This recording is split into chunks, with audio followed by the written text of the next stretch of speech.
کہ صبر جو ہے وہ 3 قسم کا ہے۔ صبر علی الاطاعہ، اللہ کی اطاعت کرنے میں صبر۔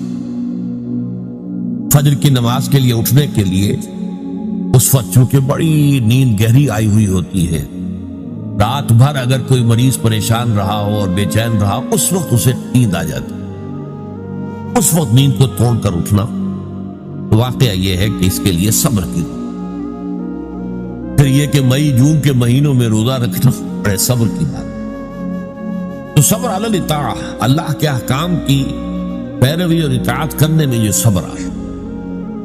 دوسرا ہے صبر عن المعصیہ، گناہوں سے بچنے کے لیے صبر۔ آدمی دیکھ رہا ہے کہ میں اگر اپنا وعدہ توڑ دوں تو مجھے بہت نفع ہو جائے گا، لیکن یہ معصیت ہے، اس سے رکنا تو اپنے نفس کو تھامنا ہوگا کہ وہ نفع کو نظر انداز کر دے اور اپنی بات پر جمع رہے۔ جب کوئی اور نفسانی خواہش ہے وہ ابھرتی ہے تو اس کو روکنے کے لیے انسان کے اندر طاقت چاہیے، یہ صبر۔ تیسرا صبر جو ہے وہ ہے صبر علی الابتلاء، آزمائش پر صبر۔ اللہ تعالیٰ کی طرف سے یہ ہمیشہ کا ایک قاعدہ ہے، قانون ہے کہ جو لوگ بھی ایمان کا دعویٰ کریں ان کو جانچا جاتا ہے، پرکھا جاتا ہے، امتحانات میں سے گزارا جاتا ہے، آزمائشوں کی بھٹیوں میں سے گزارا جاتا ہے۔ یہ صبر علی الابتلاء جو ہے یہ اصل میں موضوع ہے ہمارے اس 5ویں حصے، اس لیے نوٹ کر لیجئے کہ وہ صبر علی الطاعہ اور صبر علی المعصیہ وہ اس میں اصل میں زیر بحث نہیں ہے، وہ پچھلے حصوں میں آ چکے ہیں، از خود امپلائیڈ ہوئی۔ لیکن صبر علی الابتلاء، آزمائشوں کے اندر جمے رہنا، کوئی تکلیف ہے، پرسیکیوشن ہے، کسی طریقے سے آپ کو ستایا جا رہا ہے، وربل پرسیکیوشن ہے یا فزیکل پرسیکیوشن ہے، زبانی ایذا دی جا رہی ہے یا جسمانی ایذا دی جا رہی ہے، اس پر صبر کرنا، جانی نقصان ہے اس پر صبر کرنا، مالی نقصان ہے اس پر صبر کرنا، یہ سارے صبر جو ہے یہ در حقیقت یہ موضوع ہے اس 5ویں حصے۔ اب اس میں بھی تاریخی اعتبار سے نوٹ کر لیجئے کہ ایک تھا وہ صبر جو صحابہ کو مکے میں کرنا پڑا، اور ایک وہ صبر و مصابرت ہے کہ جو مدینے میں آ کر شروع ہوا۔ مکے میں کیا تھا؟ یک طرفہ صبر تھا، جو تمہیں ستایا جائے، تکلیف دی جائے، جھیلو، برداشت کرو، کھڑے رہو، پیچھے بھی نہیں ہٹنا لیکن جوابی کارروائی بھی نہ کرنا۔ میرے نزدیک یہ صبر جو ہے یہ زیادہ مشقت طلب تھا، یہ صبر زیادہ مشکل ہے۔ جہاں آپ کو اجازت ہو کہ کوئی آپ کو برا کہے آپ بھی جواب میں برا کہے، کوئی آپ کو اینٹ مارے آپ پتھر دے مارے، تو ظاہر بات ہے کہ وہاں بھی صبر کی ضرورت تو ہے، لیکن یہ کہ آدمی کا ٹھنڈا ہو جاتا ہے دل کہ میں نے بھی بدلہ لے لیا ہے، میں نے بھی پتھر مار لیا ہے۔ لیکن مکہ مکرمہ میں حکم یہ تھا کہ بس جھیلو اور کوئی جوابی کارروائی نہیں۔ یہ جو صبر تھا یہ بڑا کڑا صبر تھا، بڑا سخت صبر، اور اسی اعتبار سے میں نے جیسا کہ آپ کو بتایا تھا کہ فزیکل پرسیکیوشن جو شروع ہوئی ہے وہ 4 سال سے شروع ہوئی ہے آغاز وحی کے بعد۔ اس سے پہلے صرف وربل پرسیکیوشن تھی، اور وہ بھی داعی یعنی حضور کی ذات پر مرکوز تھی۔ پاگل ہو گئے، دماغ خراب ہو گیا ہے، سحر زدہ ہے، کوئی جن آسیب ان کے اوپر آ گیا ہے، شاعر ہے، ساحر ہے۔ اب یہ ساری وربل پرسیکیوشن ہو رہی تھی، اور وہ بھی صرف حضور کے، کسی اور کے لیے نہیں، اس لیے کہ وہ سمجھتے تھے کہ اگر حضور کا کی جو قوت ارادی ہے، ول، اسے ہم کل کر دیں اس وربل پرسیکیوشن کے ذریعے سے، استہزاء سے، تمسخر سے، مذاق اڑا کر وہ بددل ہو کر بیٹھ رہے ہیں، تو کسی اور کو کچھ کہنے کی ضرورت نہیں، یہ تحریک اور دعوت ختم ہو جائے گی۔ پہلے 3 سال پرسیکیوشن صرف وربل تھی، اور وہ بھی focused on the person of the prophet Muhammad صلی اللہ علیہ وسلم۔ 4 سال سے جب انہوں نے دیکھا کہ یہ تو نہ نبی کے حوصلے میں اور عزم میں کوئی کمی آئی، اور نہ یہ دعوت جو ہے رکی ہے، بلکہ دعوت تو پھیل رہی ہے، خاص طور پر ہمارے نوجوانوں میں، جو ہمارے مستقبل، ہمارے چشم و چراغ ہیں، وہ ان کے گر جمع ہو رہے ہیں، اور ہمارے غلام جو اب تک تو ثابت تھے اپنی قسمت پر کہ ٹھیک ہے ہماری قسمت تھی، اب غلام بنا دیے گئے، لہذا جو آ رہا ہے جیل رہے ہیں۔ اب ان میں یہ دعوت نفوذ کر رہی ہے، تو یہ تو ایسا ہے کہ جیسے بارود کا گودام ہو اور اس میں کوئی آگ لگائی جا رہی ہے۔ تب انہوں نے پھر فزیکل پرسیکیوشن کا آغاز، انہیں مارو، انہیں پیٹو، انہیں بھوکا رکھو، انہیں لوہے کی زنجیروں میں باندھ کر گھروں میں ڈال دو، فاقے دو انہیں، اور ان کو شدید ترین ایذائیں دو۔ یہ دور جب شروع ہوا ہے تو جیسا کہ میں نے عرض کیا، اس میں بڑے صبر کی آزمائش ہوئی، اور اس موضوع پر قرآن حکیم کا ضرب سلام سورہ عنکبوت ہے۔ سورہ عنکبوت کا پہلا رکوع آیات 13 ہیں، اگرچہ اس میں ایک آیت جو ہے تو الف لام میم حروف مقطعات کی ہے، باقی 12 آیات قرآن مجید میں صبر علی الابتلاء کا جامع ترین مقام، اس پر ہم نے پوری تفصیل سے گفتگو۔ اس کے بعد کے جو 6 رکوع ہیں ان کو 2 حصوں میں تقسیم کیا جا سکتا ہے۔ پہلے 3 حصوں میں گفتگو یہ ہے کہ زیادہ تر مشرکین سے ہو رہی ہے، ظاہر بات ہے کہ مکی صورتوں میں وہ مضمون تو جاری رہے گا، اور اس میں یہ ہے کہ پچھلے انبیاء کی کہانیاں جو ہیں، ان کے داستانیں، ان کے حالات و واقعات بیان کیے جا رہے ہیں، تاکہ ایک طرف انہیں یقین آ جائے کہ ان کا انجام بھی وہی ہوگا، اور ایک طرف اہل ایمان کے دل کو تسلی ہو کہ بالآخر فتح جو ہے اہل ایمان کی ہو۔ یہ 3 رکوع ان دونوں پر مشتمل ہے، اگرچہ اس میں 2 باتیں بڑی بنیادی صبر کے ضمن میں بہت ہی بنیادی اہمیت کی آئی ہیں، وہ میں نے نوٹ کروائی تھی آپ کو۔ نمبر 1 یہ کہ یہ جو لوگ توحید کو چھوڑ کر کچھ تانے بانے بناتے ہیں اپنے عقائد اور اعمال کے، یہ ان کی مثال ایسی ہے کہ جیسے مکڑی بھی ایک جالا تن لیتی ہے، تانا بانا تو اس کا بھی ہے، جالا ہے، اس کا گھر ہے، تو ان کی مثال ہے کہ مثل العنکبوت اتخذت بیتا، وہ بھی ایک گھر بناتی ہے، وَإِنَّ أَوْهَنَ الْبُيُوتِ لَبَيْتُ الْعَنكَبُوتِ، حالانکہ معلوم ہے کہ تمام گھروں میں سب سے زیادہ کمزور گھر جو ہے وہ مکڑی کا گھر ہے۔ تو ان کے یہ تانے بانے بے بنیاد ہیں، غیر معقول ہے، نہ فطرت میں بنیاد ہے نہ عقل میں بنیاد۔ ذرا سی آپ اس کا تجزیہ کریں گے تو معلوم ہو جائے گا کہ بے بنیاد ہے، بے اصل ہے، ان کی کوئی حیثیت ہی نہیں۔ اور دوسری مثال بہترین دی تھی، اور وہ یہ کہ حق کے منکشف ہونے کے باوجود جو لوگ باطل پر اڑے رہتے ہیں، ان میں بڑی تعداد ایسے لوگوں کی ہوتی ہے جو صرف اپنے تعلقات کی بنا پر وہیں پہ جمے رہتے۔ کیا کریں، اگر ہم بدل لیں گے بات تو ٹھیک ہے، لیکن ہم نئی بات قبول کریں گے تو اپنے خاندان والوں سے کٹ جائیں گے، اپنے رشتہ داروں سے کٹ جائیں گے۔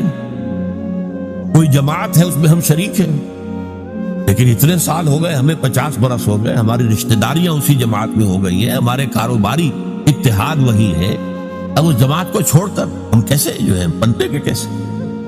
اس لیے کہا گیا ہے کہ ان کی مثال کیا ہے، کہ ان کا معاملہ یہ ہے کہ مودۃ بینکم فی الحیات الدنیا، تم باطل پر اڑے ہوئے ہو صرف اپنی دنیاوی جو زندگی ہے اس کے محبتوں اور تعلقات کی وجہ سے۔ یہ نہیں ہے کہ تم اس پر مطمئن ہو، کنونسڈ ہو، حقیقت تم پر منکشف ہو چکی ہے، یہ بات صحیح نہیں ہے، ہم غلط راستے پر جا رہے ہیں، لیکن مودۃ بینکم فی الحیات الدنیا یہ چیز ہے جو تمہیں روکے ہوئی ہے، آپ اس کو چھوڑ نہیں سکتے۔ آخری 3 رکوع جو ہے وہ میں نے عرض کیا تھا کہ یہ 3 رکوع در حقیقت اس میں 2 مضامین جو ہیں ان کو لپیٹ دیا گیا، بٹ دیا گیا۔ ان میں سے ایک مضمون ہے وہی اہل ایمان سے خطاب، کہ آزمائش کے وقت کیا چیزیں ہیں جو تمہیں قائم رکھیں گی، تمہیں طاقت کس سے حاصل، صبر کی بنیاد کن چیزوں پر قائم۔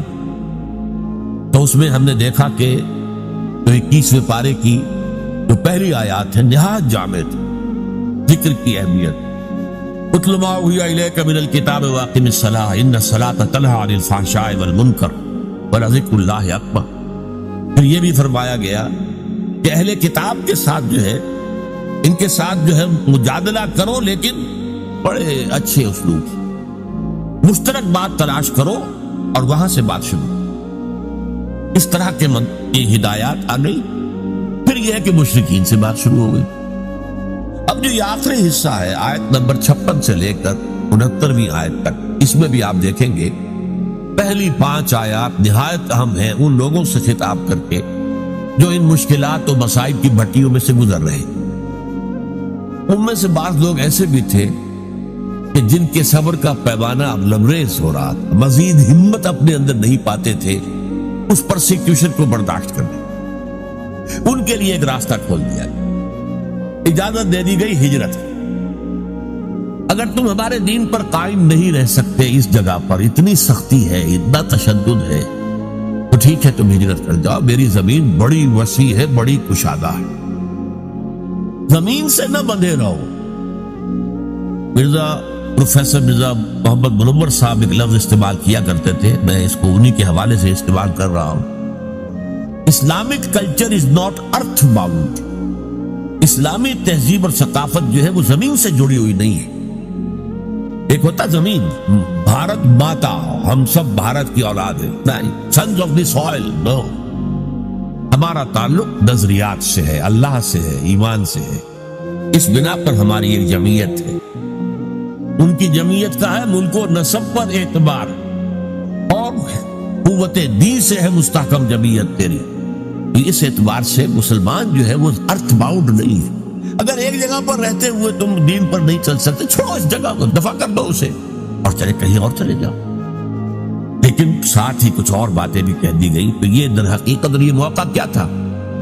اسی کے بعد ہجرت حبشہ ہوئی ہے کہ بہت سے لوگ جو ہے حضور کی اجازت سے وہ مکے کو چھوڑ کر اور حبشہ کی طرف چلے. لیکن یہ ہجرت صرف اس کے اندر صرف ایک چوائس دیا گیا تھا، ایک اجازت دی گئی تھی. یہ ہجرت واجب نہیں تھی. اس کے بعد جو ہوئی ہے 7 سال کے بعد ہجرت مدینے کی، وہ واجب تھی. وہ تو ایک یوں سمجھئے کہ جو ریولوشنری پروسیس تھا محمد رسول اللہ صلی اللہ علیہ وسلم کا، اس کی اہم کڑی ہے، اس کا ایک ٹرننگ پوائنٹ ہے، وہ واجب تھی. لیکن یہ ہجرت جو تھی، جس کو اب ہجرت حبشہ کہتے ہیں، سن 5 نبوی میں جو ہوئی ہے، یہ ہجرت تھی اجازت، جا سکتے ہو. اگر نہیں تم سے جھیلا جا رہا تو ٹھیک ہے، تم مکے کی زمین کو خیر بات کہو، کہیں اور چلے جاؤ. اور کہاں چلے جائیں، اس کی ہدایت حضور نے کر دی کہ حبشہ کا ملک ہے، زیادہ دور نہیں ہے حبشہ، درمیان میں صرف ریڈ سی ہے، پورا قلزم، بس اس کو کراس کرو. کشتیوں میں بیٹھے اس کو کراس کیا، حبشہ پہنچ گئے. تو یہ ہجرت حبشہ کی طرف اشارہ ہو رہا ہے. تو ارشاد ہوا یا عبادی الذین آمنوا، یہی بڑا پیارا انداز، اے میرے وہ بندو جو ایمان لائے. ایک بات میں نے اس سے پہلے کئی مرتبہ کہی ہے آپ سے کہ قرآن مجید میں یا ایھا الذین آمنوا، یہ جو طرز خطاب ہے یہ صرف مکی صورتوں میں، مدنی میں نہیں. جبکہ ایک امت کی شکل بن گئی تھی، تحویل قبلہ ہو گیا، معلوم ہوا کہ ایک نئی امت نئے مرکز کے گرد اب وجود میں آ گئی. لہذا وہاں یا ایھا الذین آمنوا، اور اس میں صرف صاحب ایمان نہیں، منافقین بھی شامل ہوتے ہیں. پورے قرآن میں کہیں منافقین کو نہیں کہا گیا یا ایھا الذین نافقوا، وہ بھی اپنے ایمان کے مدعی تھے، انہیں ایک مسلمان سمجھا جاتا تھا. اس لیے یا ایھا الذین آمنوا میں دونوں کور ہو جاتے. قرآن مجید میں مکی صورتوں میں یا ایھا الذین آمنوا کا لفظ صرف ایک صورت میں آیا ہے، اور وہ صورت ہے کہ جس کے بارے میں اختلاف ہے کہ وہ مکی ہے یا مدنی. وہ سورہ حج ہے. اس کے بارے میں یہ رائے بھی ہے کہ وہ مکی ہے، اور یہ رائے بھی ہے کہ مدنی. اور اس کی بعض آیات جو ہے جن سے محسوس ہوتا ہے کہ وہ مدنی ہے، وہ اصل میں میرے نزدیک برزخی آیات ہیں، نہ مکی نہ مدنی. یعنی حضور کے سفر ہجرت کے دوران نازل. مکہ آپ چھوڑ چکے، مدینہ ابھی پہنچے نہیں. دوران میں سفر جو آیات نازل ہوئی اس کو میں برزخی کہہ رہا ہوں. جو دنیا اور آخرت کی زندگی کے درمیان ایک مرحلہ ہے برزخی، ایسے ہی یہ مکی اور مدنی کے درمیان. پر اس کے علاوہ پوری مکی صورتوں کے اندر، ویسے وہ صورت بحیثیت مجموعی میرے نزدیک مکی ہے، لیکن اس کی وہ آیات جن کی بنا پر لوگوں نے یہ گمان کیا کہ مدنی ہے، وہ میرے نزدیک برزخی ہیں، یعنی مکی اور مدنی کے درمیان. باقی اگر مکی صورت میں خطاب ہوتا ہے تو یا عبادی الذین آمنوا، یا عبادی الذین اسرفوا، اور یہ بڑا ہی محبت آمیز، اے میرے وہ بندو جو ایمان لائے. اب اس سے زیادہ التفات اور عنایت اور توجہ، اپنائیت جسے کہ اے میرے وہ بندو. اسی کی ایک مثال آپ کو ملتی ہے سورہ زمر میں، قل یا عبادی الذین اسرفوا علی انفسہم لا تقنطوا من رحمت اللہ. اے نبی ان سے کہہ دیجیے اے میرے وہ بندو جنہوں نے اپنے اوپر ظلم کیا ہے، کوئی گناہ کمائے ہیں، کوئی معصیت کا ارتکاب کیا ہے، تو جان لو کہ تمہارا رب جو ہے وہ رحیم ہے، تواب ہے، وہ تو تمام گناہ معاف کر دے گا. لا تقنطوا، مایوس نہ ہو جانا اس کی رحمت سے. یا عبادی الذین اسرفوا لا تقنطوا من رحمت اللہ انہ یغفر الذنوب جميعا، سارے گناہ۔ حدیث میں آتا ہے کہ کوہ احد جتنے گناہ بھی ہو تو میں معاف کر دوں گا آنے واحد میں، توبہ کرو خلوص کے ساتھ، آنے واحد میں سب نسیہ منسیہ ہو جائیں گے جیسے کہ ان کا وجود آئے۔ وہی انداز ہے یا عبادی الذین آمنوا ان ارضی واسعۃ، دیکھو ہماری زمین بہت کشادہ، صرف مکہ ہی تو نہیں ہے رہنے کی جگہ، ارضی واسعۃ۔ ہاں عرب کے اندر جو ہے سارے علاقے وہ قریش کے تابع تھے، لہذا قریش کے مقابلے میں پناہ دینے والا کوئی قبیلہ نہیں، لہذا عرب کی سرزمین تو اپنی وسعت کے باوجود تنگ ہو چکی۔ البتہ عرب سے باہر پوری دنیا پڑی ہے، جاؤ، لیکن ڈٹے رہو، ایمان سے پیچھے نہ۔ ان ارضی واسعۃ فإیایا فاعبدون، بس میری ہی بندگی کرو، یہاں نہیں کر سکتے تو وہاں جا کر کرو۔ اس میں پھر حضور نے نشاندہی فرما دی صلی اللہ علیہ وسلم کہ جاؤ حبشہ میں چلے جاؤ، وہاں ایک بادشاہ ہے جو بڑا ہی انصاف پسند ہے، اس بادشاہ کے پاس نجاشی رحمت اللہ علیہ جو بعد میں ایمان بھی لے آئے اور انہیں تابعین میں شمار کیا جاتا ہے، کہ حضور کی زیارت تو ان ثابت نہیں ہے، نہیں ہوئی ہے، لیکن یہ کہ وہ ایمان لائے ہیں، صحابہ کو انہوں نے دیکھا ہے جو بھی گئے تھے ہجرت کر کے وہاں، لہذا انہیں تابعی شمار۔ ان ارضی واسعۃ فإیایا فاعبدون، میری ہی بندگی کرو۔ اسی سے ملتے جلتے اشعار ہیں حضرت علی رضی اللہ تعالی عنہ، بلاد اللہ واسعۃ فضاء، اللہ کی سرزمین جو ہے وہ بڑی وسیع ہے، بلاد اللہ واسعۃ فضاء ورزق اللہ فی الدنیا فصیح، اور اللہ کا رزق بھی دنیا میں بہت پھیلا ہوا ہے۔ فقل لقائل القاعدین علی ہوان، تو ذرا جو لوگ بے عزتی بے غیرتی کی وجہ سے بھی رہ رہے ہیں کسی جگہ، ایک جگہ رہ رہے ہیں اگرچہ بے عزتی ہو رہی ہے، توہین ہو رہی ہے، اہانت ہو رہی ہے، ان کی حمیت کو کچلا جا رہا ہے۔ فقل للقاعدین علی ہوان، اس توہین آمیز روش کے باوجود جو وہاں بیٹھے ہوئے ہیں ان سے کہہ دو، فقل للقاعدین علی ہوان اذا ضاقت بکم ارض فصیحوا، اگر کوئی ایک زمین تم پر تنگ پڑ جائے تو چھوڑو اس کو، کہیں اور چلے جاؤ، اپنی عزت نفس کی حفاظت، اور یہاں معاملہ ایمان کا ہے، اپنے ایمان کی حفاظت۔ یا عبادی الذین آمنوا ان ارضی واسعۃ فإیایا فاعبدون کل نفس ذائقۃ الموت ثم الینا ترجعون۔ اب اس میں دوسرا رخ بھی آ گیا، دیکھو یہاں کے تشدد سے آخری اندیشہ اسی کا ہے نہ کہ وہ تمہیں قتل کرتے ہیں، لیکن سوچ لو اگر ابھی تم قتل سے بچ جاؤ گے تو کیا موت سے بچے رہو گے؟ موت تو آنی ہے، آج نہیں تو کل، کل نہیں تو پرسوں۔ لہذا یہ اجازت تھی، کیونکہ صرف یہ کوئی حکم نہیں تھا ہجرت کا، اجازت، اور اس اجازت کے اندر یہ چیز امپلائڈ تھی کہ جس کی ہمت جواب دے رہی ہو، اس میں مزید جھیلنے کی جو ہے برداشت کرنے کی ہمت نہ اپنے اندر پائے، وہ چلا جائے۔ لیکن انہیں سے کہا جا رہا ہے تو موت سے بچ کر تم کہیں نہیں جا سکتے۔ اگر سمیہ رضی اللہ تعالی عنہ اور یاسر رضی اللہ تعالی عنہ کو شہید کر دیا ابو جہل نے، اور تمہیں بھی کر دیں تو کیا تمہیں تکلیف ہوگی؟ سیدھے جنت پہ جاؤ، حساب کتاب کا انتظار نہیں ہوگا، یوم قیامت کا بھی انتظار نہیں۔ باقی لوگ بڑے سے بڑا ولی اللہ ہو وہ بھی جنت میں داخل ہوگا قیامت کے بعد، حساب کتاب کے بعد، اور تم تو جاؤ گے فوراً جنت کے اندر۔ لہذا یہ پہلو سامنے رکھو۔ اب دیکھیے میں نے عرض کیا تھا پہلے رکوع کے درس میں کہ دو چیزیں اس میں ساتھ ساتھ چل، دلجوئی بھی اور ڈانٹ ڈپٹ۔ یا دلجوئی کا پہلو کیا ہے؟ ٹھیک ہے بھائی، اگر برداشت سے باہر بات ہو رہی ہے تمہارے تو جاؤ، تمہیں اجازت ہے، تم ہجرت کرو۔ بات یہ بھی کس چیز سے ڈر کر جا رہے ہو؟ موت سے، موت تو آنی ہے۔ کل نفس ذائقۃ الموت ثم الینا ترجعون، پھر ہماری طرف تمہیں پلٹنا ہے، لوٹا دیا جائے گا۔ والذین آمنوا وعملوا الصالحات، اور وہ لوگ جو ایمان لائے اور عمل صالح کرے، جو ڈٹے رہے اس پر، لنبوئنہم من الجنۃ غرفا تجری من تحتها الانہار، ہم لازماً انہیں جگہ دیں گے جنت کے بالا خانوں میں جن کے نیچے نہریں بہ رہی. یہاں دیکھیے وہی صیغہ اب آ رہا ہے جو پہلے رکوع میں بار بار آیا. لَنَجْزِيَنَّهُمْ مَحْسَنَ الَّذِي كَانُوا يَعْمَلُونَ. وہاں پر آیا تھا ہم تو لازماً آزمائیں گے. وَلَنَبْلُوَنَّ، وہ بھی ہے ان کو آزمایا جائے گا. تو اس اعتبار سے وہی صیغہ تاکید کا. لَنُبَوِّئَنَّهُمْ، ہم لازماً انہیں دیں گے، جگہ دیں گے. مِنَ الْجَنَّةِ غُرَفًا، جنت کے بالا خانوں میں.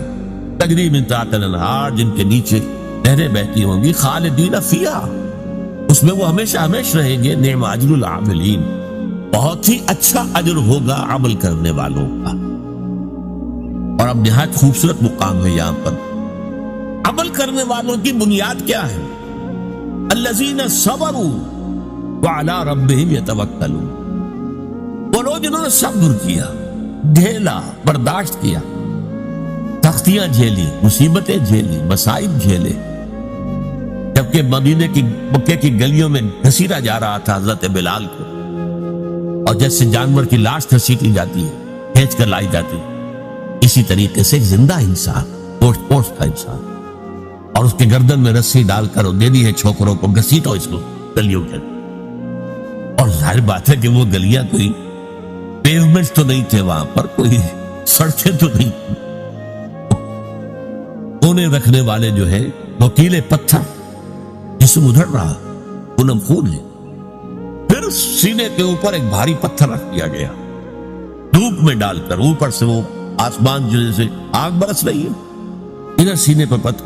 سانس لینا مشکل سے سانس لے رہے ہیں، لیکن ساتھ ساتھ کہہ رہے ہیں احد احد احد احد احد احد احد، ایک ہی کو مانتے اور کسی کو نہیں. الذین صبروا، ان لوگوں نے صبر کیا. وعلی ربہم یتوکلون، اور جو اپنے رب ہی پر توکل کرتے رہے. ہمارا پروردگار ہی ہمارے لیے راستے کھولے گا، ہمارا پروردگار ہی آخر میں ہماری مدد کرے گا، ہمارا پروردگار جو ہے ہمیں کامیابی نصیب فرمائے گا. علی ربہم یتوکلون. وَکَأَيٍّ مِّن دَابَّةٍ لَا تَحْمِلُ رِزْقَهَا، اور کتنے ہی چوپائے ہیں زمین میں تم دیکھتے ہو، وہ اپنا رزق اٹھائے تو نہیں پھرتے.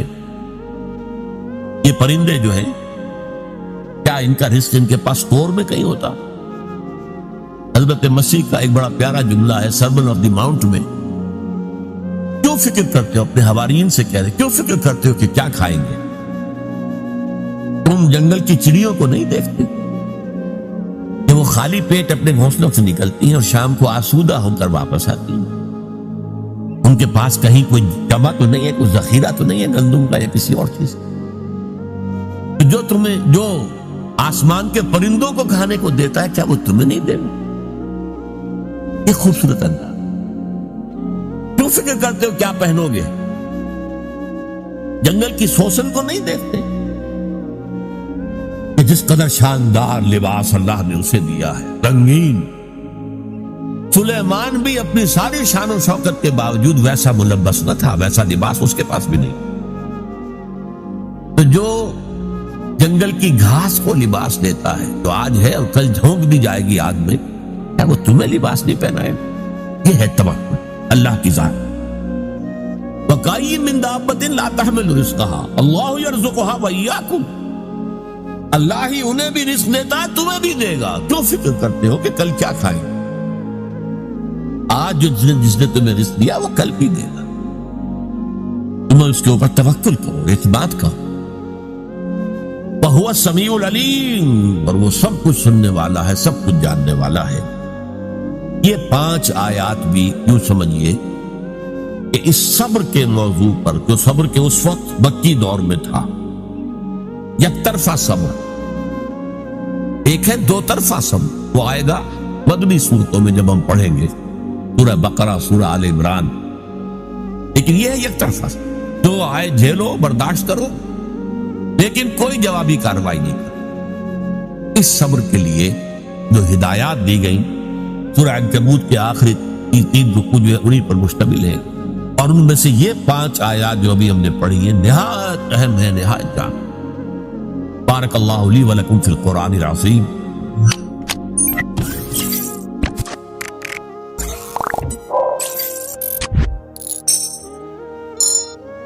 اور ایک اور آیت جو میں نے آپ کو سنائی سورہ زمر کی آیت نمبر 53، بعض لوگوں پر کچھ مایوسی طاری ہو جاتی ہے، ہم اتنے عرصے سے گناہ کرتے چلے آ رہے ہیں، کیسے معافی ہوگی، کیسے ممکن ہے، کیسے چھٹکارا ملے گا؟ ایسے لوگوں کے لیے ان کے اطمینان کے لیے، ان کی دلجوئی کے لیے، ان کی تسلی کے لیے یہ آیت عظیم ترین آیات میں سے قرآن میں ہے۔ قل یا عبادی الذین اسرفوا علی انفسہم، اے نبی کہہ دیجئے اے میرے وہ بندو جنہوں نے اپنی جانوں پر ظلم کیا ہے، ظلم اٹھایا ہے، زیادتی۔ تم گناہ کرتے رہے ہو تو اپنی جان پر ظلم کیا ہے، میرا تو کچھ نہیں بگاڑا۔ اللہ تو غنی ہے، اس کی تو سلطنت میں کوئی کمی نہیں آتی۔ ایک حدیث قدسی میں الفاظ آئے ہیں، میرے بندو اگر تم سب کے سب، اولکم و آخرکم و انسکم و جنکم، تمام انس و جن اور اولین سے لے کر آخرین تک کسی بدترین انسان جیسے فاسق و فاجر ہو جائیں، سب ابلیس بن جائیں، تب بھی میری سلطنت میں کوئی کمی نہیں۔ اور اگر تم سب کے سب اولین و آخرین اور انس اور جن سب مل کر جو متقی ترین انسان ہو سکتا ہے ویسے بن جاؤ، ابو بکر صدیق بن جاؤ، تب بھی میری سلطنت میں کوئی اضافہ نہیں۔ تو اللہ تعالیٰ کا تو کچھ بگڑتا نہیں ہے، انسان گناہ کرتا ہے تو اپنا نقصان۔ قل یا عبادی الذین اسرفوا علی انفسہم، کہہ دیجئے اے نبی اے میرے وہ بندو جنہوں نے اپنی جانوں پر ظلم کیا ہے، ستم کیا ہے، ظلم ڈھایا ہے، لا تقنطوا من رحمت اللہ۔ میں آج بعض حدیثیں اس موضوع پر آپ کو سناؤں گا، عجیب چشم کشا حدیثیں ہیں۔ میں نے چونکہ اس موضوع پر گفتگو کرنی تھی تو میں نے کچھ اس مرتبہ احادیث کا تفحص کیا، تو واقعہ یہ ہے کہ بعض احادیث پڑھ کر خود میری جو ہے میرے علم میں اضافہ ہوا، ادھر میری توجہ آج تک نہیں گئی تھی۔ لا تقنطوا من رحمت اللہ، اللہ کی رحمت سے مایوس مت، ان اللہ یغفر الذنوب جميعا، اللہ تعالیٰ تمام کے تمام گناہ معاف کرتا ہے۔ اللہ تعالیٰ کی قدرت ہے، اللہ کا اختیار ہے، اللہ کا فیصلہ ہے، لہذا مایوس نہ ہو، اصلاح کرو۔ احادیث تو میں بعد میں آپ کو سناؤں گا، اس سے پہلے اس کا فلسفہ سمجھ لیجئے اصل میں کیا ہے۔ دیکھیے، ایک ہے طبیعی اعمال، فزیکل، ان کا ہم دنیا میں اصول یہ دیکھتے ہیں کہ اس کے نتائج لازم اور ان سے چھٹکارا نہیں مل سکتا۔ آپ نے سنکھیا کھایا ہے تو مریں گے، چائے کھانے کے بعد آپ نے خودکشی کا ارادہ کیا، سنکھیا کھا لیا، اب چاہے آپ پر ندامت ہو، پشیمانی ہو، پریشانی ہو، توبہ کریں، بچنے کا کوئی سوال نہیں، مرنا ہی مرنا۔ اتنا یہ کہ اللہ تعالیٰ جو ہے اپنی معجزانہ کسی قدرت سے اس عمل کا جو طبعی نتیجہ ہے اس کو نکلنے سے روک۔ آگ کی فطرت ہے کہ وہ جلاتی ہے، اللہ کے حکم کے تحت حضرت ابراہیم کو اس نے نہیں جلایا، یا نارو کونی بردن وسلام علی ابراہیم۔ لیکن یہ ہمیشہ نہیں ہوتا، یہ تو ایک دفعہ ہو گیا بس۔ اللہ جب چاہے اب بھی کر سکتا ہے، لیکن یہ روز روز نہیں ہوگا۔ روز روز جو بھی فزیکل لاز ہیں وہ چلتے ہیں، اگر وہ نہ چلے تو کوئی سائنس پاسبل ہی نہ ہو، کوئی ٹیکنالوجی ممکن ہی نہ ہو۔ یہ تو ان فزیکل کیمیکل لاز جو ہے ان کا دوام ہے کہ جس کی وجہ سے یہ ساری سائنس اور ٹیکنالوجی اب کہاں سے کہاں پہنچ رہی ہے کہ عروج آدم خاکی سے انجم سہمے جاتے ہیں کہ یہ ٹوٹا ہوا تارا کہیں وہی کا عمل نہ بن جائے۔ تو یہ توبہ جو ہے فزیکل اعمال میں مفید نہیں ہے، چاہے آپ پر یہ احساس میں کیا کر بیٹھا، کیا میں نے کیا، کیوں میں نے کھا لیا، یہ سب کیا، تو توبہ اثر نہیں۔ جو اخلاقی اعمال ہیں ان کا قانون یہ نہیں ہے، اخلاقی اعمال کے نتائج ختم ہو جاتے ہیں توبہ کے ساتھ۔ یہ ایک بہت بڑا قانون، بہت بڑا قانون۔ ایسا نہیں ہے کہ کسی گناہ سے انسان کی فطرت میں کوئی ایسی مستقل کجی واقع ہو جائے کہ جس کی اصلاح کی کوئی صورت ہی نہ ہو، یہ نہیں ہے۔ بڑے سے بڑے توبہ کرو، خلوص دل سے کرو، جو اس کے اصول ہیں، جو اس کے قواعد ہیں، جو اس کے ضوابط ہیں، جو اس کی شرائط ہیں، ان کو پورا کرو. تو بڑے سے بڑے، برے سے برے اعمال، میں حدیثیں آج آپ کو سناؤں گا، حیران. کیونکہ عام طور پر یہی ہوتا ہے کہ مواعظ میں چونکہ لوگوں کو اصلاح کی ترغیب دلانی ہوتی ہے، تو وہ جو انذار کا پہلو ہے اسے زیادہ نمایاں کیا ہے. اللہ کی طرف سے شدید ذو انتقام، اللہ انتقام لینے والا، اللہ سزا دینے والا. لیکن یہ دوسرا پہلو جو ہے وہ بھی اپنی جگہ پر بہت اہمیت کا ہے کہ طبیعی اعمال کے نتائج اور عواقب اور اخلاقی اعمال کے نتائج و عواقب یہ ایک جیسے نہیں ہیں. اب اس معاملے میں تاریخ مذاہب عالم میں جو بہت بڑی غلطی ہوئی، بہت بڑی غلطی ہوئی، بہت بڑی غلطی. تورات میں حضرت آدم اور حوا علیہ السلام سے جو غلطی اور خطا ہو گئی تھی، آپ اندازہ کیجئے کیا مقام اللہ نے عطا کیا تھا. سارے فرشتوں کو ان کے سامنے سجدہ کروا دیا تھا، اور ایک ہی حکم تو دیا تھا نا کہ اس درخت کے قریب نہ جانا.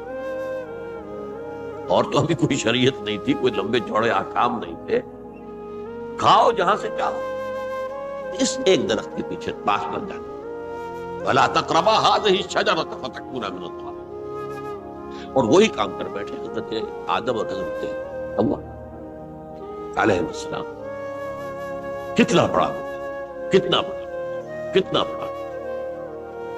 لیکن قرآن نے وضاحت کر دی کہ آدم نے توبہ کی، اللہ نے معاف کر دی.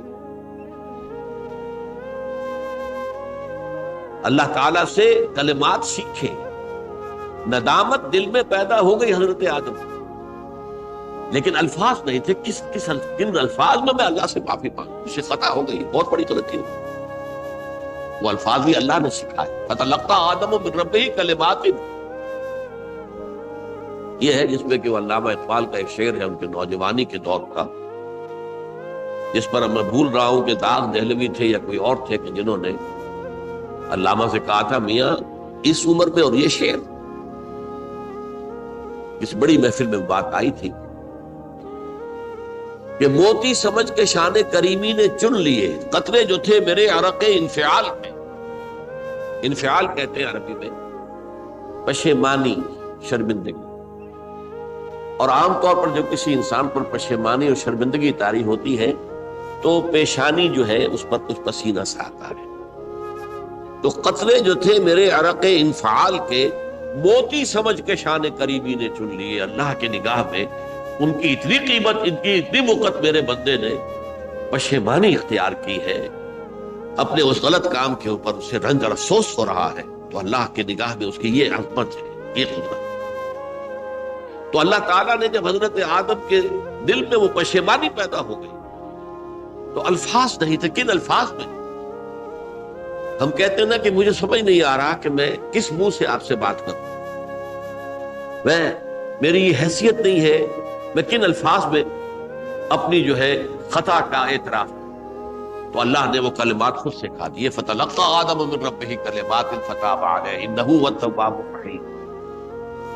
یہ چیز کہیں تورات جب دوبارہ مرتب ہوئی ہے تو وہ نکل گئی، اس میں رہ گئی، باقی اس میں شامل نہیں. یہ تاریخی اعتبار سے جان لیجئے، تورات جو ہے وہ آج سے 2500 بلکہ 2600 برس قبل سے دنیا سے غائب ہے. یہ تورات کا جو نسخہ تھا یروشلم میں 587 قبل مسیح میں جب نبوکدنضر نے، شاید آج کل آپ دیکھ رہے ہوں یہ عراق کی جنگ میں عراق کے جو خاص ڈویژنز ہیں عراقیوں کے، ریپبلکن گارڈز کے، ان میں سے ایک کا نام جو ہے وہ نبوکدنضر ڈویژن، ایک کا حمورابی ڈویژن ہے. حمورابی جو ہے عراق کا بہت پرانا بادشاہ تھا اور تاریخ انسانی میں سب سے پہلا قانون اس نے مرتب. حمورابی یہ بہت پرانی تہذیب ہے، دنیا کی غالباً سب سے زیادہ اینشنٹ تہذیب جو ہے وہ عراق کی ہے. حضرت ابراہیم یہی پیدا ہوئے شہر ار میں. تو نبوکدنضر نے جب تباہ کیا تھا یروشلم کو، 6 لاکھ آدمیوں کو قتل کیا اور 6 لاکھ کو قیدی بنا کر لے گیا بیبیلونیا، بابل کا لفظ بھی آج کل آ رہا ہے. کسی زمانے میں وہ عظیم شہر تھا دنیا کا، وہ معمولی سا شہر رہ گیا، نئے شہر بڑھ گئے۔ تو اس وقت سے اس نے جب یروشلم میں جو ہیکل سلیمانی حضرت سلیمان کی بنائی ہوئی مسجد تھی اس کو جب گرایا ہے، اس کے بعد سے وہیں پر وہ نسخہ رکھا ہوا تھا تھوڑا، پھر دنیا میں وہ نسخہ آپ نے یہودیوں کا کہنا ہے کہ موجود ہے مسجد اقصی کے نیچے۔ وہ جب اس نے گرایا تھا تو جو نیچے تہخانے تھے وہ نہیں گرے تھے، وہ محفوظ رہے تھے، اوپر ملبہ آ گیا، اور وہیں پر وہ تورات اور وہ تابوت سکینہ جس میں حضرت موسیٰ کا عصا بھی رکھا ہوا ہے اور بہت سے وہ من اور سلوہ کے بھی کچھ نمونے رکھے ہوئے ہیں، وہ تابوت سکینہ اس کا قرآن مجید میں سورہ بقرہ میں ذکر ہے، وہ بھی موجود ہے۔ اور جو ربائی وہاں اس وقت تھے ان کے علماء، ان کی لاشیں بھی وہاں پڑی ہوئی ہیں، وہ جب ہم کھدائی کریں گے تو دنیا میں سامنے۔ لیکن بہرحال اس وقت جو مجھے کہنا تھا وہ یہ کہ چونکہ اصل تورات اس وقت گم ہو گئی، 150 سال کے بعد اسے پھر یادداشتوں سے کچھ مرتب کیا گیا تو اس میں غلطیاں پیدا ہو گئی۔ اب انسانی یادداشت کا معاملہ آ گیا نا، انہی میں سے ایک بڑی غلطی یہ ہوئی، اومیشن یہ ہوئی کہ حضرت آدم نے جو توبہ کی اور اللہ نے قبول فرما لیا، اس کا ذکر اس میں نہیں۔ اس سے نتیجہ عیسائیوں نے کیا اختیار کیا کہ وہ اوریجنل سن کہتے ہیں اسے، وہ جو ابتدائی گناہ تھا عظیم جو ہمارے جد امجد آدم سے سرزد ہوا تھا، اس گناہ کا اثر جو بھی بچہ نسل آدم میں پیدا ہوتا ہے وہ لے کر آتا ہے۔ یہ زمین و آسمان کا فرق ہے۔ اسلام کے نزدیک ہر بچہ جو پیدا ہوتا ہے وہ معصوم ہے، بلکہ مسلم ہے۔ کل مولود یولد علی الفطرہ، جو بھی بچہ پیدا ہوتا ہے وہ فطرت اسلام پر پیدا ہوتا ہے۔ وَأَبَوَاهُ يُهَوِّدَانِهِ أَوْ يُمَجِّسَانِهِ أَوْ يُنَصِّرَانِهِ، یہ تو والدین ہیں اس کے جو اسے مجوسی یا عیسائی یا یہودی بنا لیتے ہیں، ورنہ وہ تو مسلمان ہوتا ہے، فطرت کی کلین سلیٹ لے کر آتے۔ عیسائیت کہتی ہے ہر انسان جو پیدا ہوتا ہے بنیادی طور پر گناہگار ہے، اپنے جد امجد کے گناہ کا بوجھ لے کر آ۔ اب اس کا علاج انہوں نے پھر کیا تجویز کیا، یہ ہے کہ ایک غلطی پر دوسری غلطی اور دوسری پر تیسری غلطی، خشت اول چون حد بیمار کا تاثریہ بھی ربط دیوار کا۔ اب اللہ نے جب دیکھا اب تو ہر بندہ جو ہے آدم کی اولاد کا بنیادی طور پر پیدائشی طور پر گناہ گار ہے، تو اب کیا کیا جائے؟ تو اللہ نے اپنا اکلوتا بیٹا، صلبی بیٹا مسیح یسوع اسے زمین پر بھیجا۔ یہ الفاظ میرے ہیں کہ اسے قربانی کا بکرا بنا کر اور ان سب کی طرف سے قبول کر لیا، گناہ گاروں کی طرف سے، کہ ان کے گناہ کا کفارہ ہو جائے گا جو عیسیٰ کو مانے۔ یہ عقیدہ ہے عیسائیت۔ جڑ کیا ہے کہ گناہ ہو گیا تو گناہ کا اثر تو رہے گا۔ قرآن یہ کہتا نہیں، اللہ دھو دیتا، تمہاری سیرت و کردار کے اوپر بھی جو داغ ہیں دھل جائیں گے، اور تمہارے نامہ اعمال میں جو دھبے ہیں وہ بھی دھل جائیں گے۔ توبہ کرو، توبوا الی اللہ توبۃ نصوحا، کرو وہ توبہ کے جو بالکل خلوص دل کے ساتھ ہو۔ اب میں ذرا آپ کو کچھ احادیث سنانا چاہتا ہوں۔ ایک طرح کا یہ تبشیر کا پہلو ہے آج ہماری گفتگو میں کہ جو نمایاں ہوگا۔ یہ بعض احادیث تو چھوٹی چھوٹی ہیں اور یہ بہت مرتبہ میری گفتگو میں آ چکی ہیں، صرف اس وقت حوالہ دے کر گزر جاؤں گا۔ یہ ترمذی اور ابن ماجہ میں حضرت انس ابن مالک رضی اللہ تعالی عنہ سے روایت ہے، حضور نے فرمایا کل بنی آدم خطاؤون وخیر الخطائین التوابون، تمام بنی آدم خطا کار ہیں، خطا کار بھی نہیں، بہت خطا کار، بہت خطا کار، لیکن ان خطا کاروں میں بہتر لوگ وہ ہیں کہ جو خوب توبہ کرتے ہیں، غلطی ہو گئی توبہ کرتے ہیں۔ اور ایک اور حدیث میں آپ کو بتاؤں گا کہ یہ نہیں ہے کہ پھر کبھی وہ غلطی نہ ہو، اس وقت آپ یہ لگا لیں اپنے اوپر یہ کام میں نے نہیں کرنا، اور ایک دفعہ وہ کام چھوڑ دیں تو توبہ ہو گئی۔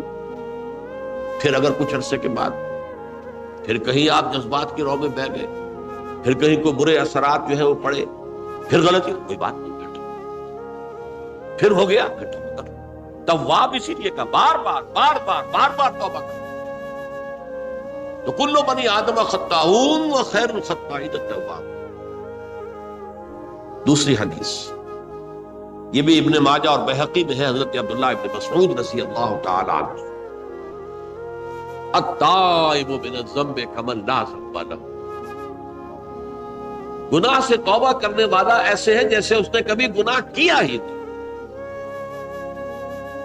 دھل جاتی ہے، تختی دھل گئی، بچے نے تختی لکھی تھی اس کو دھو دیا، ختم ہو گیا۔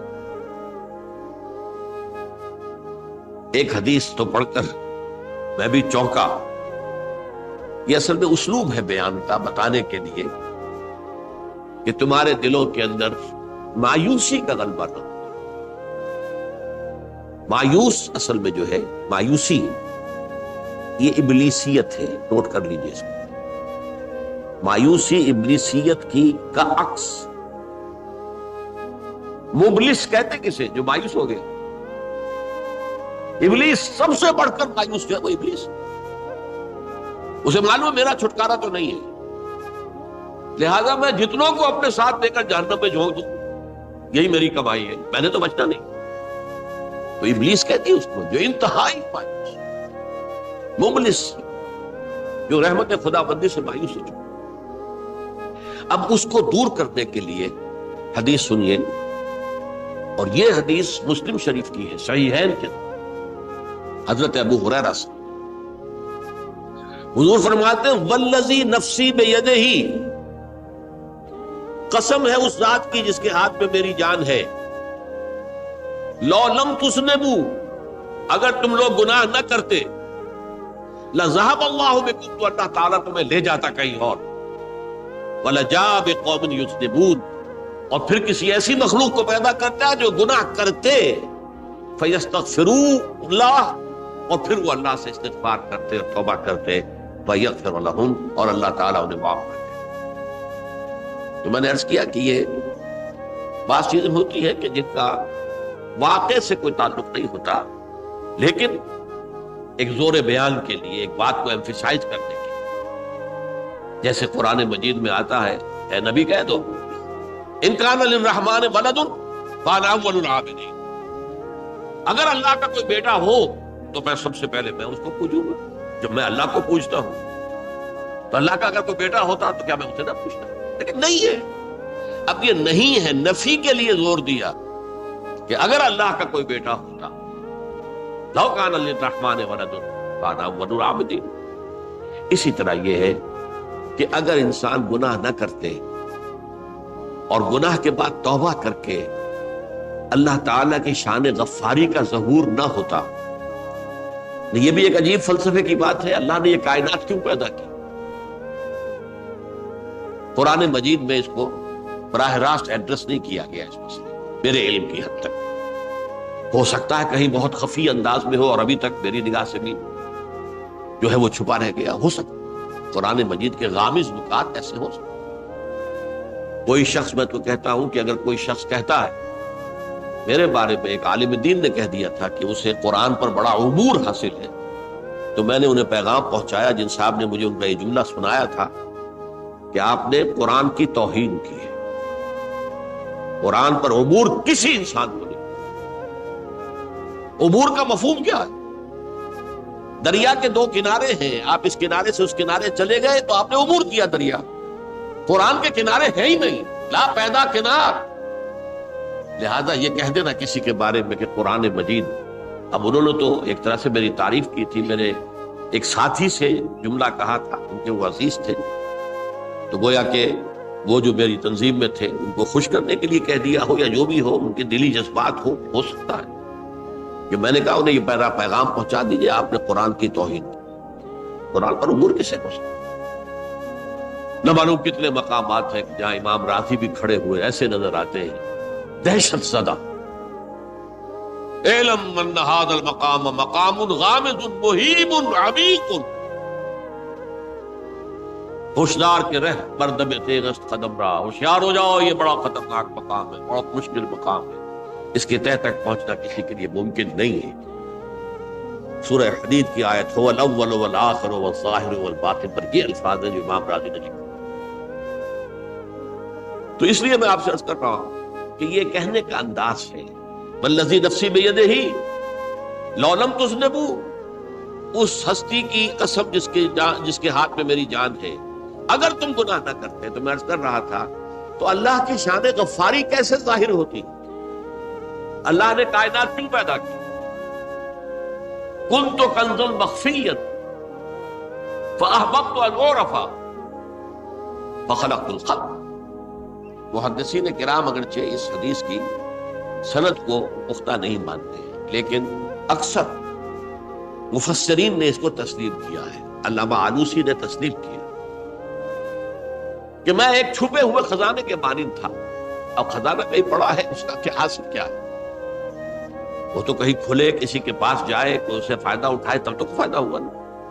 تو کنت کنزا مخفیا، میرے اندر طاقت تھی، قوت تھی، خلاقی تھی، میری شان ساری میرے اندر ہی اندر تھی نا۔ کنت کنزا مخفیا فاحببت ان اعرف، تو میں نے یہ چاہا کہ مجھے پہچانا جائے۔ فخلقت الخلق، تو میں نے خلق کی تخلیق کی۔ اب مجھے پہچانو اس کائنات کے ذریعے سے، یہ میری تخلیق ہے، آؤ دیکھو۔ ایک مصور اپنی تصویروں کی نمائش لگا، دیکھو میرے شاہکار، آؤ دیکھو، یہ میرے فن کے کمال کے نمونے، آؤ دیکھو۔ تو یہ ہے سب، دیکھو زمین آسمان، ان فی خلق السماوات والارض واختلاف اللیل والنہار والفلک التی تجری فی البحر بما ینفع الناس وما انزل اللہ من السماء من ماء فاحیا بہ الارض من بعد موتها۔ یہ ساری آیات ہیں محترم، اور اسی لیے انسان کو پیدا کیا جس میں یہ فیکلٹی آف اپریسیشن، اللہ کے حسن و جمال و کمال کو پہچاننے کی صلاحیت۔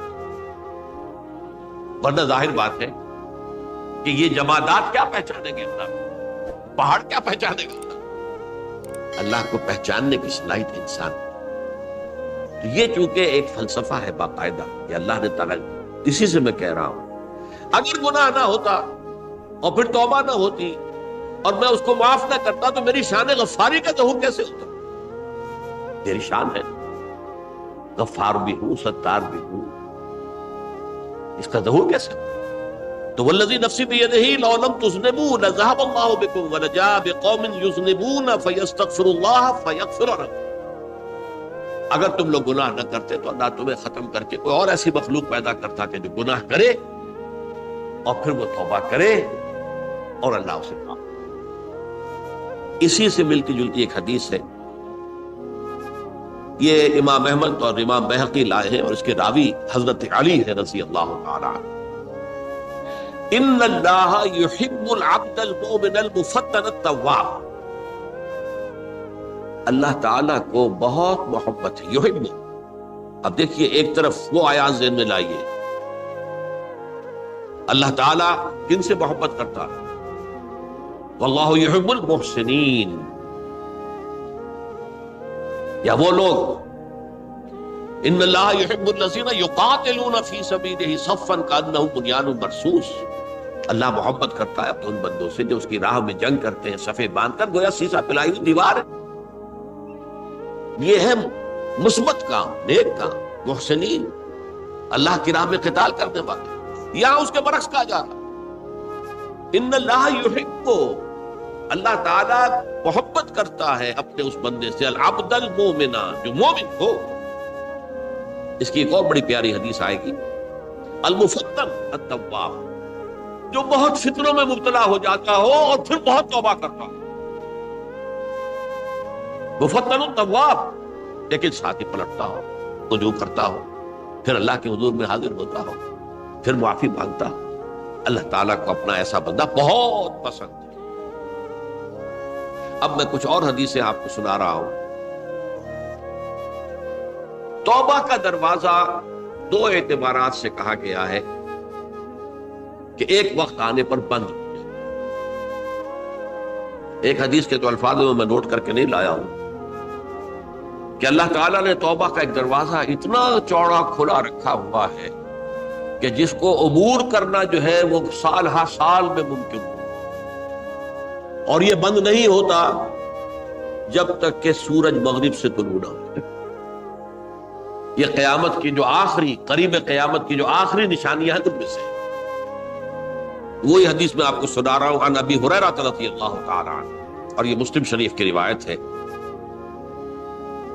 من تاب قبل ان تطلع الشمس من مغربها تاب اللہ علیہ، سورج کے مغرب سے طلوع ہونے سے قبل تک جو لوگ توبہ کریں گے اللہ تعالیٰ ان کی توبہ قبول کر لیں گے۔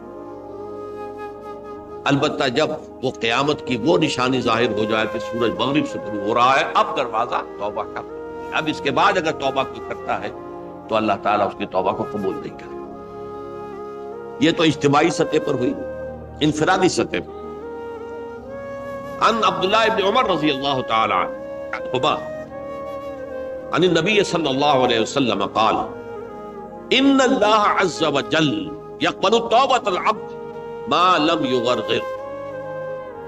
یہ ترمذی میں ہے، حضرت عبداللہ ابن عمر رضی اللہ تعالی عنہما سے کہ اللہ تعالیٰ اپنے بندے کی توبہ قبول کرتا ہے جب تک کہ وہ جسے ہم کہتے ہیں گھنگرو نہ بولنے لگے حلق کے اندر، جبکہ نزع عالم نزع ہو اور جان جو ہے وہ آ کر پھر یہاں اٹکتی ہے، تو اس وقت تک دروازہ کھلا ہے توبہ۔ لیکن جب یہ شکل ہو گئی تو دروازہ کھلا۔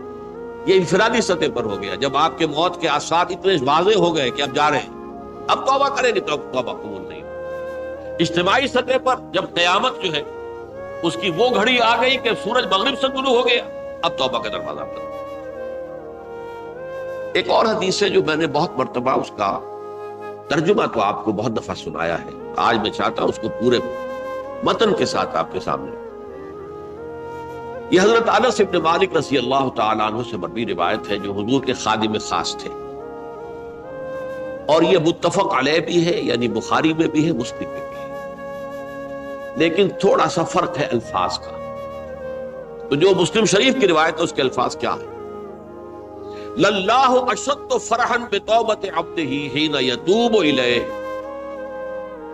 جان لو اللہ تعالیٰ کو زیادہ خوشی ہوتی ہے اپنے کسی گناہ گار بندے کی توبہ سے جبکہ وہ توبہ کرتا ہے۔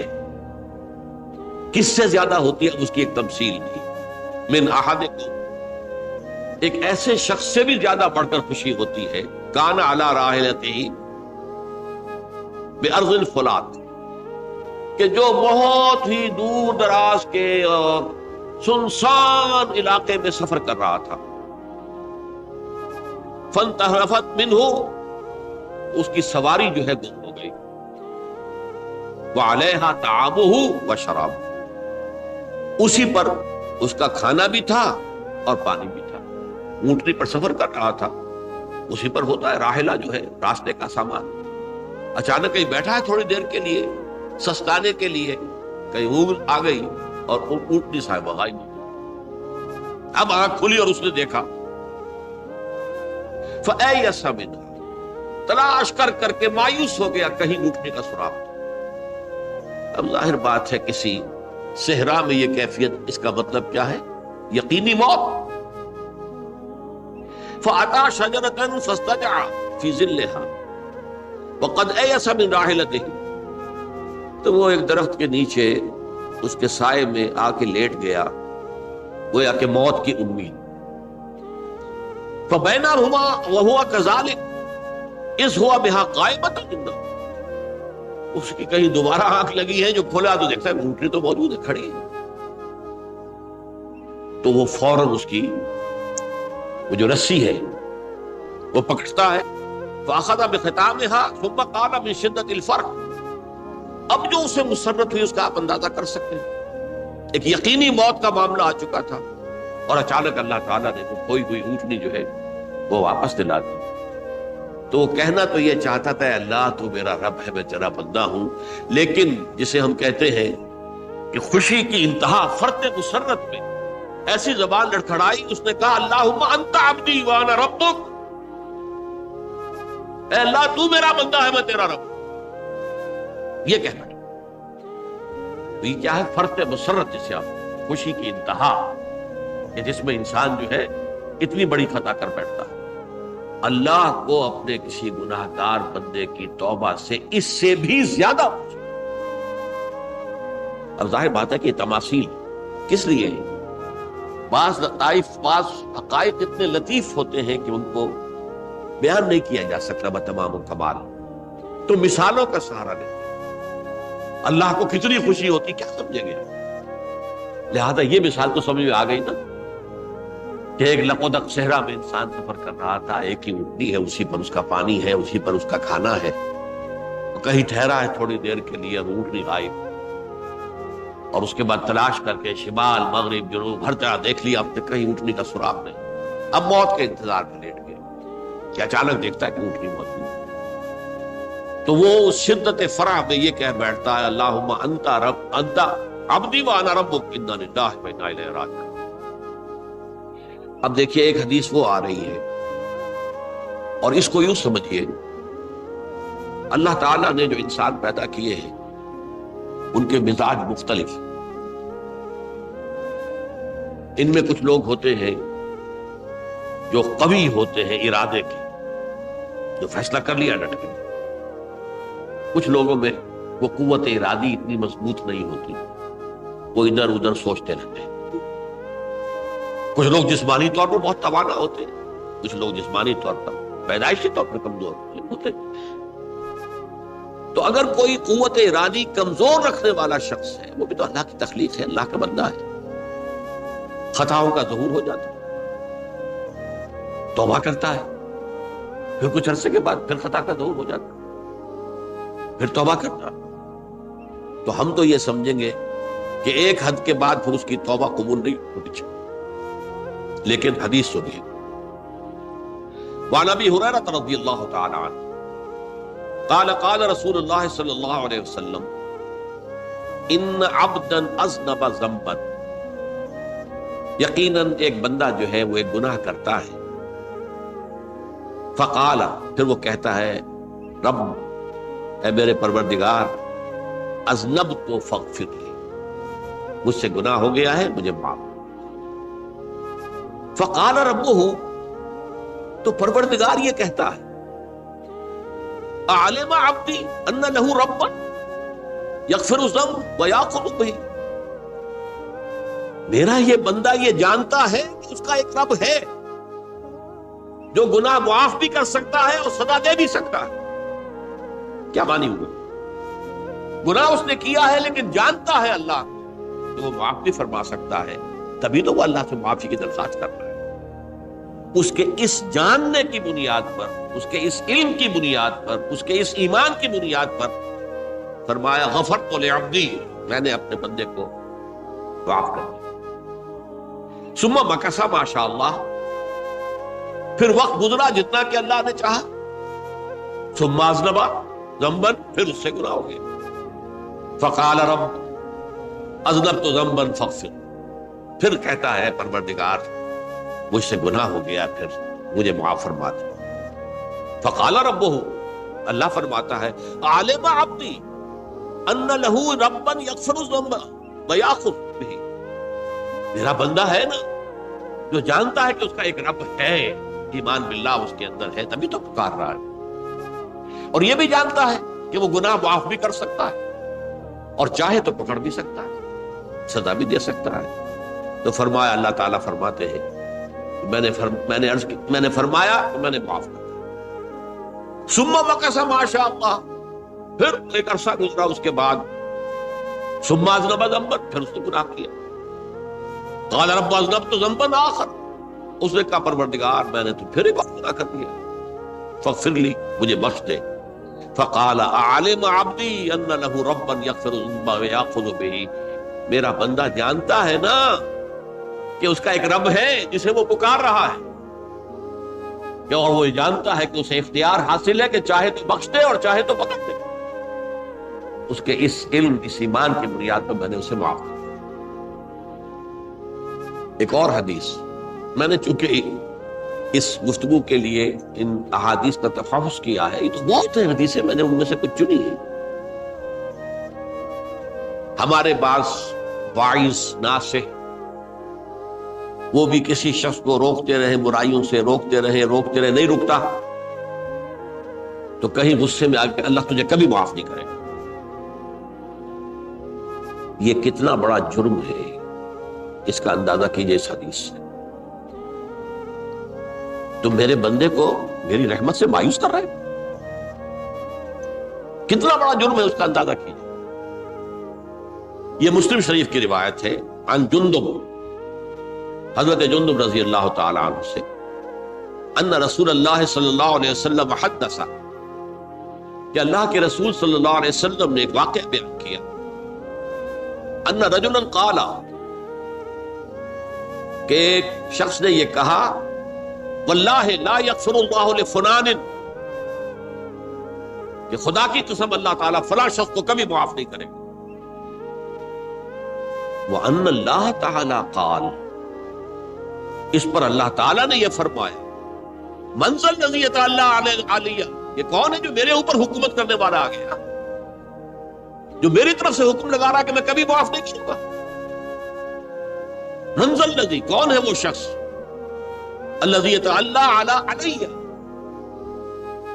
انی لا اغفر لفلان، کہ میں فلاں شخص کو کبھی معاف نہیں کروں گا، قد غفرت لفلان، اس کو تو میں نے معاف کر دیا، وَأَحْبَطْتُ عَمَلَهُ، اس شخص کے تمام اعمال میں نے ضائع کر دیے کہ تم نے میرے بندے کو مایوس کیا۔ یہ ہے جرم کی انتہا۔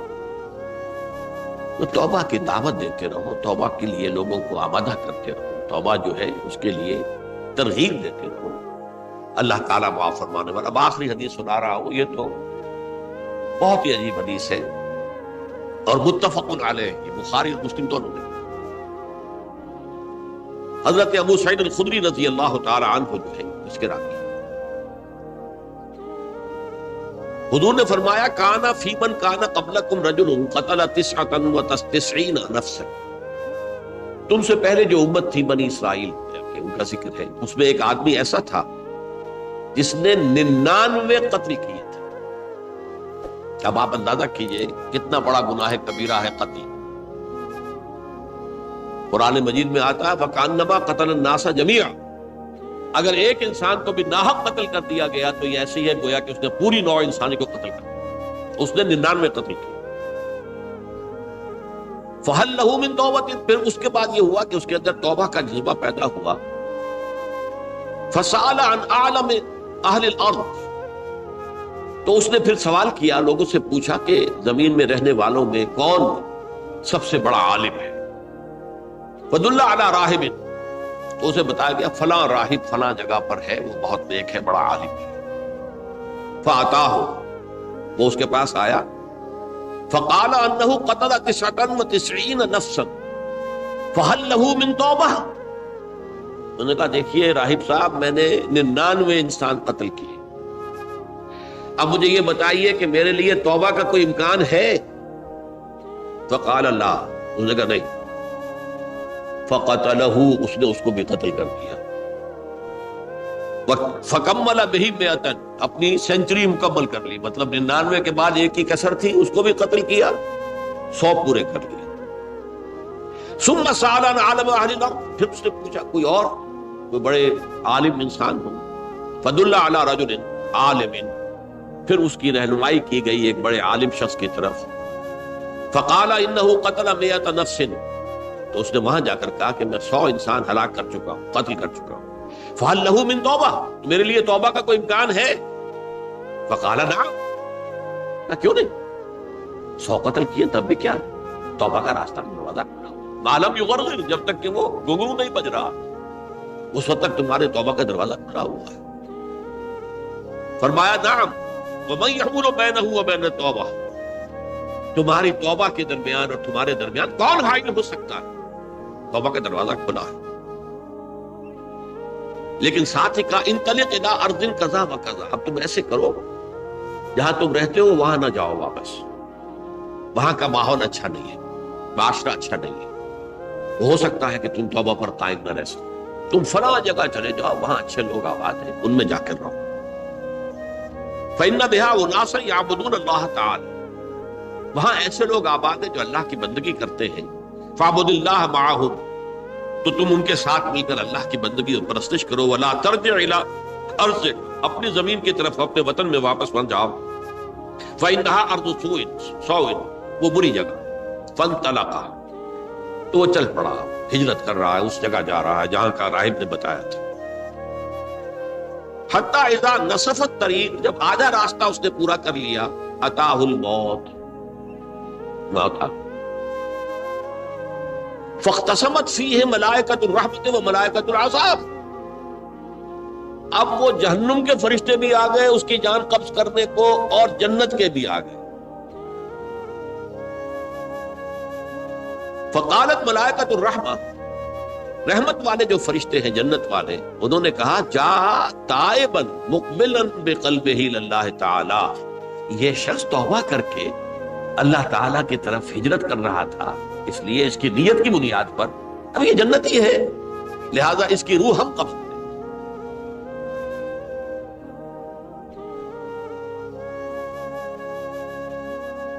وقالت الملائکۃ العذاب، اور وہ جو عذاب والے فرشتے ہیں وہ کہیں گے انہ لم یعمل خیرا قط، تو نے توبہ کے بعد کوئی نیک عمل تو کیا ہی نہیں، تو کس بنیاد پر اس کو تم جنت میں لے جاؤ گے؟ اس کو تو دوزخ میں جانا چاہیے.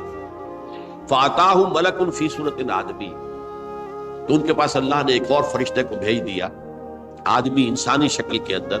فجعلوا بینہم، تو ان فرشتوں نے کہا بھائی ہمارا فیصلہ کرا دو، اس کی روح ہم لینا چاہتے ہیں یا ہم لینا چاہتے ہیں. انہیں حکم بنا دیا. فقال قیسوا ما بین الارضین فإلی ایتہما کان اقرب، کہ تم فاصلہ ناپ لو جہاں سے وہ چلا ہے اور جہاں جا رہا تھا، اور یہاں اس کی موت ہو رہی ہے، تو کون سا فاصلہ زیادہ ہے؟ جب ناپا گیا، بلکہ ایک حدیث میں آتا ہے کہ اس پر اللہ نے زمین کو جو ہے حکم دے دیا، ایک طرف والی زمین تو سکڑ جا، دوسری والی جو ہے تو پھیل جا، تاکہ وہ جو جدھر جو جا رہا تھا وہ زیادہ قریب ہو جائے بنسبت اس کے کہ جہاں سے چلا تھا. تو اس فیصلے پر پھر جو فرشتے تھے جو کہ رحمت کے فرشتے تھے وہ اس بندے کو لے گئے جنت. یہ ہے توبہ کی عظمت اور اس کی تاثیر. اب آئیے اجتماعی توبہ کا طریقہ کار جو میں نے بہرحال بیان کیا ہے. پہلے افراد توبہ کریں اور صحیح توبہ کریں. صحیح توبہ کیا ہے؟ ہماری زندگیوں میں کوئی حرام شے ہے فوراً نکال باہر. ہماری معاشرت اور اس معاشرے میں رہتے ہوئے جو قانون ہے جس کے ہم پابند ہیں، ہم کسی زانی کو رجم نہیں کر سکتے، ناممکن ہے، یہ تو قانون ہی بنے گا تب ہوگا. ہم کسی چور کا ہاتھ نہیں کاٹ سکتے، تو قانون بنے گا تو ہوگا. تو ہم جن چیزوں پر عمل نہیں کر سکتے قانوناً، ان کے علاوہ باقی پوری شریعت جس پر عمل کیا جا سکتا اس پر عمل پیرا. سود میں بند نہیں کر سکتا، بینکوں کو میں آگ نہیں لگا سکتا، بینکوں کو آگ لگا دیں گے تبھی سود تو ختم نہیں ہوگا. لیکن یہ تو کر سکتا ہوں نا کہ براہ راست سود میں ملوث نہ ہوں، سود پر قرضہ لے کر اپنا کاروبار نہ چمکاؤں نہ بڑھاؤں، سود پر قرضہ لے کر اپنے مکان نہ اونچا کروں، یہ تو کر سکتا ہوں. تو کم سے کم جو ڈائریکٹ کسی نے قانون نہیں بنایا کہ لازم ہے آپ پر کہ آپ سودی قرضہ لیں اور اپنی بلڈنگ عالی شان بنا دیں، کسی نے نہیں کیا. یہ اگر کر رہے تو آپ مجرم ہیں. آپ کے معاشرے میں کوئی قانون نہیں بنا کہ پردہ ختم، برقع حرام. مصر یہ ترکی میں تو کر دیا گیا برقع حرام. وہاں تو سر کو اوپر جو ہے ڈھانپنا جو ہے، سکارف لینا بھی ممنوع ہے. یہاں تو نہیں ہے. پھر یہاں جنہوں نے چھوڑا ہے مجرم خود ہے. یہاں تو اللہ کا شکر ہے کوئی ایسا مصطفیٰ کمال پیدا آج تک نہیں ہوا ہے کہ جس نے ان چیزوں کا حکم دیا. ہاں ترغیب ہے ذرائع ابلاغ کے ذریعے سے، فحاشی ہے، اریانی ہے، لیکن چوز آپ خود کرتے ہیں، فیصلے کا اختیار آپ کا. تو جن چیزوں کے اندر بھی گناہ سے بچنے کا امکان ہے اس کو عملاً ترک کیا جائے. اور نمبر 2، عزم مصمم کر لیا جائے کہ اللہ اب بقیہ زندگی جتنی بھی ہے اس میں اپنی توانائیاں، اپنی قوتیں، اپنی صلاحیتیں صرف کروں گا تیرے دین کی تبلیغ اور تیرے دین کے قائم کرنے کی جدوجہد. عزم مصمم. یہ لوگ اگر 14 کروڑ میں 14 لاکھ بھی ہو جائیں، بہرحال 2-4 کی توبہ کرنے سے ملک کی قسمت نہیں بدلتی. معتدل تعداد کے اندر جو ہے یہ لوگ اگر ایسے ہو جائیں اور پھر یہ کہ وہ مل کر اگر زور لگائیں، واقعتاً اس ملک کے اندر شریعت اسلامی کا نفاذ ہو سکتا ہے، اللہ کا نظام قائم کیا جا سکتا ہے. یہ ملک بنایا اسی لیے گیا. تو یہ توبہ کا جو ہے اجتماعی توبہ کا یہ پوری تفصیل تو میں بارہا بیان کر چکا ہوں. آج جو میں نے کہا تھا کہ ایک بات کی طرف میرا ذہن حالیہ منتقل ہوا ہے، اس سے پہلے نہیں ہوا. یہ توبہ کرنے والے لوگ جب تک 14 لاکھ نہیں ہیں، 1400 ہی ہو، لیکن یہ اگر دعا کریں گے اللہ تعالیٰ کے خلوص کے ساتھ تو ان کی دعا قبول ہو. دعا بہت بڑی شے ہے. الدعاء مخ العبادہ.